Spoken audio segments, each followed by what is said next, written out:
What's up, people? So I've been meaning to make this video for quite a while now, and I've been thinking about how to word it. If you've clicked on this for some advice, or you're looking to see the differences between the Jeep Grand Cherokee SRT and the Jeep Grand Cherokee Trackhawk, why I went from one to the other, and if you're on the fence and you're in the same situation, you're thinking about selling your SRT and going with the Trackhawk, or you're thinking about buying new right off the bat and you don't know which one to go with, the money is really driving you to one side. And let me talk a little bit about what happened with my situation, and maybe I can help somebody out. Maybe some of the advice or some of the things I say will push you in one direction or another, okay? So for starters, let's go back to this is the WK2 platform. It's been around for quite a while now. Rumor has it that it's ending soon, so this body style will change once again. I had a 2015 Jeep Grand Cherokee SRT. Beautiful car, loved it. Really fast for an SUV. My personal times were averaging around 13 seconds at the track. I mean, it's not super great, but it's fast, okay? It's fast. If you're somebody who is looking to purchase the SRT or Trackhawk and you don't care about modifying, you're not going to modify it. You love you want a warranty. You want something that looks good, that's quick, and you're okay with running 13-second average. Depends around the country, it's varying, and it also is based on DA and the track that you go to. I have a personal friend, his name's Tom. I've seen him run 12.6 with his. 12.6, he runs into mid to high 12s with his Jeep Grand Cherokee SRT. That's fast. That is stupid fast compared to mine. That's awesome. So if you're okay with something like that, and you're not going to modify, or you're not thinking about boosting it later on, that's the direction you want to go. Okay, you'll have your warranty, 65 grand or a little bit less now, or in some instances, the SRT you're going to spend a little bit more. Depends dealership to dealership. Now, I would suggest searching around, and I'll talk about the dealership that I personally use at the end of this video and how cheap they are to get either.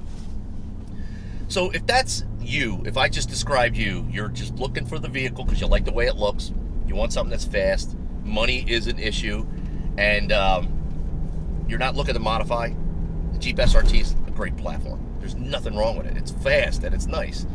However, if your only reason to be in on the fence is because of the cost difference between the SRT and the Trackhawk, but you do want to modify, you do want to go faster, that boost bug hits you, I'm telling you right now, you want to go with the Trackhawk right off the bat.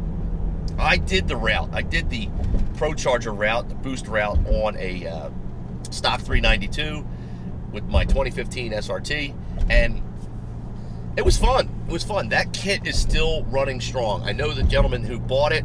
I'm friends with him, and it's running strong. It's got 15,000 plus miles on the kit. Christ, it probably has 20,000 now. I'm going to be doing a review on his vehicle next Saturday when I see him. But it's reliable.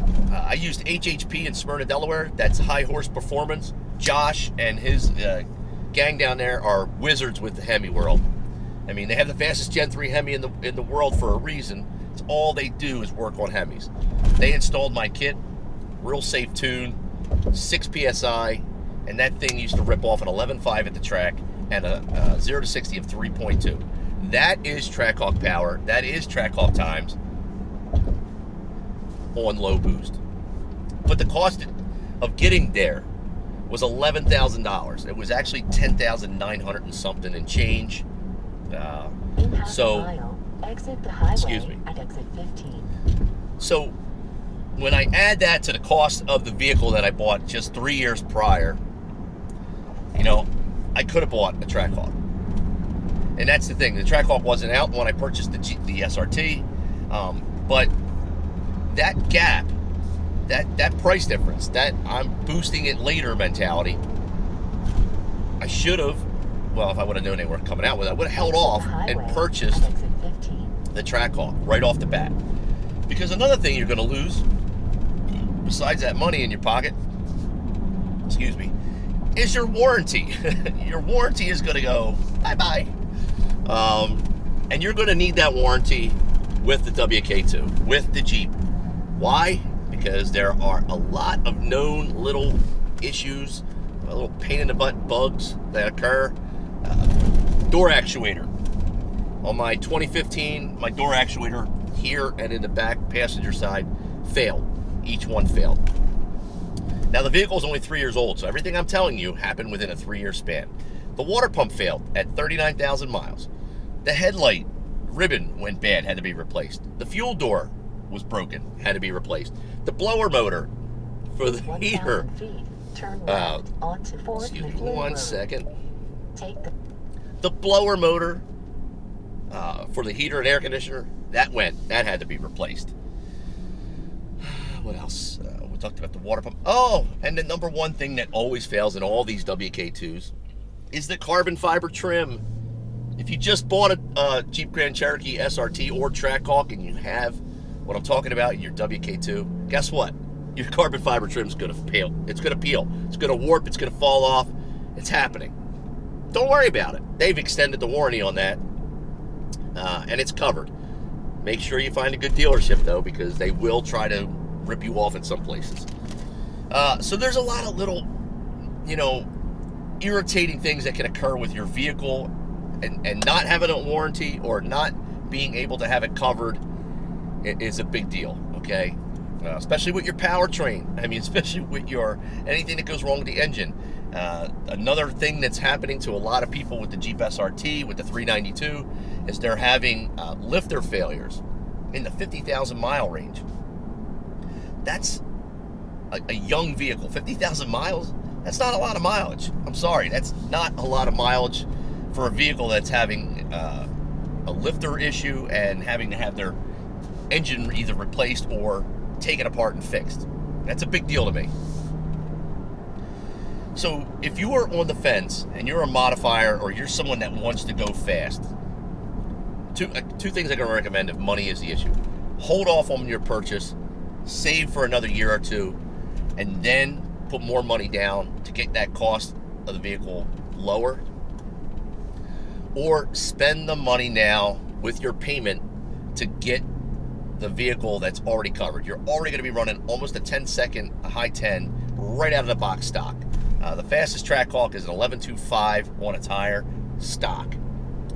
We have a friend of ours, Mike, ran an 11.29. He was completely stock. I mean, he ran him on the Pirelli street tire, so I mean, we could argue semantics on stock this and stock that, but Mike's vehicle was on basically the Pirelli run flats that came from the dealership, and he ran 11.29. That is incredibly fast for a 5,500 pound vehicle. I ran 11.3 recently a couple of times. It seems to be an 11.4 vehicle for me right now. I'm on 22-inch wheels, and I weighed in at 54.60 with myself in it at the track when I did my passes. So, like I said, I've come from that mentality. You know what? I'm going to boost it later. I'm going to buy this one now because it's more cost efficient. But later on, I'm going to boost. And I wish I didn't do that. I love the Pro Charger. Pro Charger makes a wonderful power adder. I highly recommend them if that's the route you want to go. Whipples look great. The root style blowers look more aggressive, but they create a hell of a lot more heat. The Pro Charger was not giving me any heat soak issues like you would find in a root style blower. I don't want to talk about the differences in blowers right now, but I recommend Pro Charger. I just like the way they are, and I love the way that one handled in my vehicle. So I know I've been going back and forth and talking about, if you're on the fence, what you're thinking about doing. If it's really something that you're not sure of, I hope that what I'm telling you now, from coming from that route, going the SRT route and then boosting it later, in hindsight, I wish I would have just gone with the Trackhawk. However, it wasn't available at the time, and like I said, when I went to boost my vehicle, it had only been 2 years. It was only 2 years old, and I had all those warranty issues that I mentioned within the first 2 years. That's unbelievable. This first Jeep I've owned that ever had issues like that. I haven't had any issues with this yet. 6,000 miles. I didn't have any issues with Jeeps prior to that. So, I got a rare bird, I guess. I don't know. But I absolutely love this platform. I love the fact that you can get on the street and you're ripping a 3.2 0 to 60 and 11.3s bone stock. I mean, I haven't done anything to it other than put a 22-inch wheel on it and a lowering kit. That's really it. We haven't done anything to the vehicle. Let's talk about the dealership that I recommend. The gentleman who sold me the vehicle, his name is Ryan Reed, and he is at Chapman Jeep in Horsham, PA. So if you're on the East Coast, anywhere on the East Coast, I would call them first because they sell the cheapest Trackhawks on the East Coast. I haven't seen any other dealership, especially when I was doing my search, that came anywhere close to matching their pricings. They did a wonderful deal for me. Sorry, I have to park, people. And parking right there, lady. Thanks. Thank you.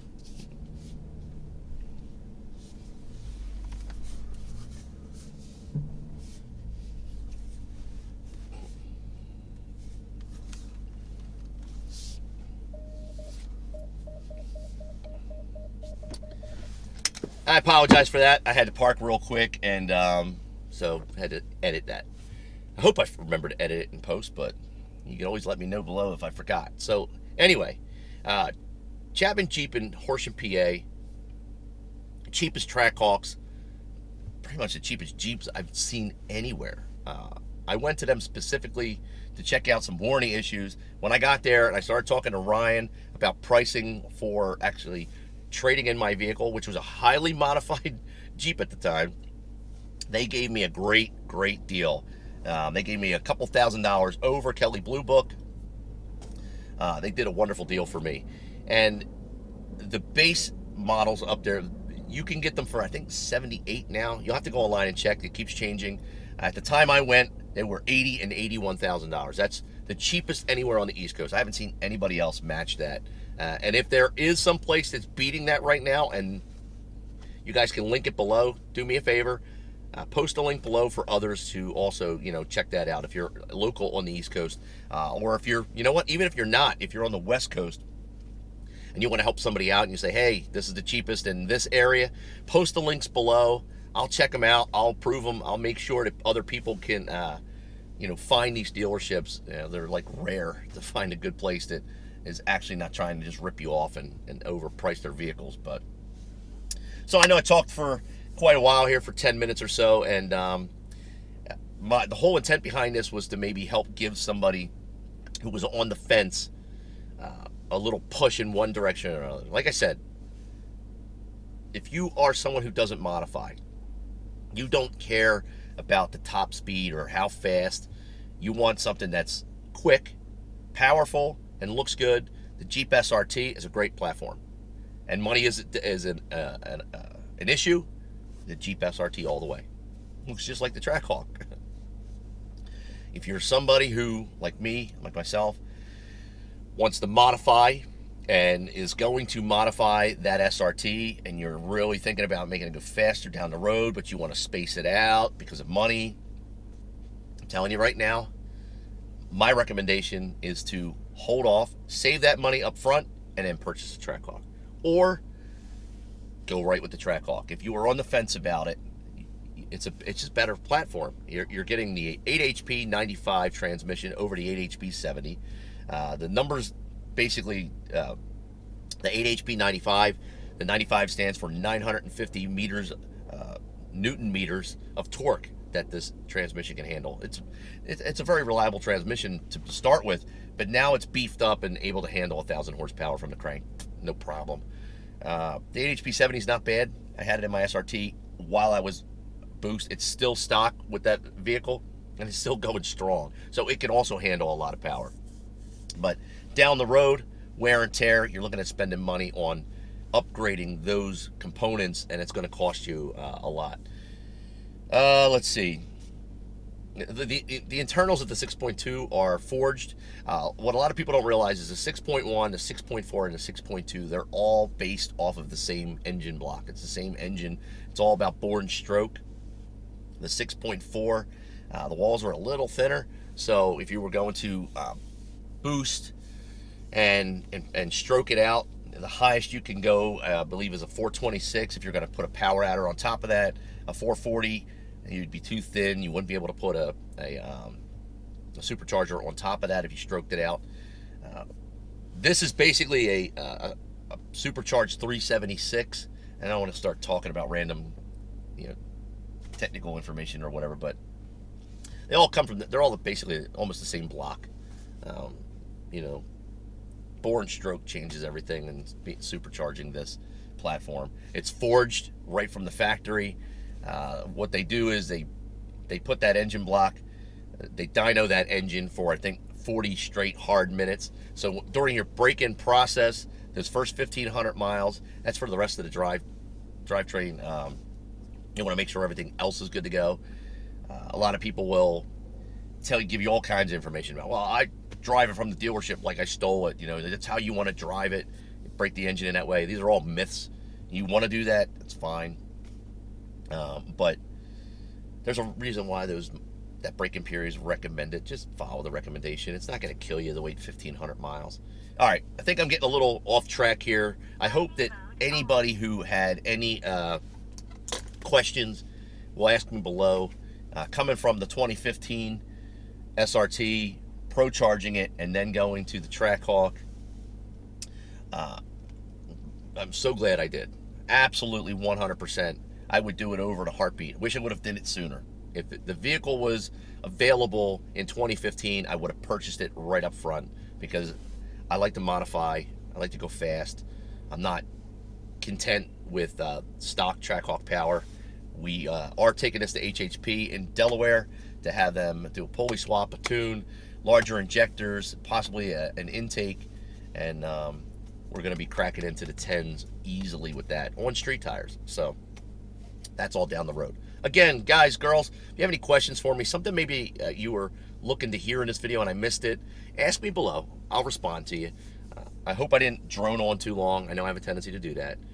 Do me a favor, hit that like button, hit that little bell notification. Down here, that little icon, click on that.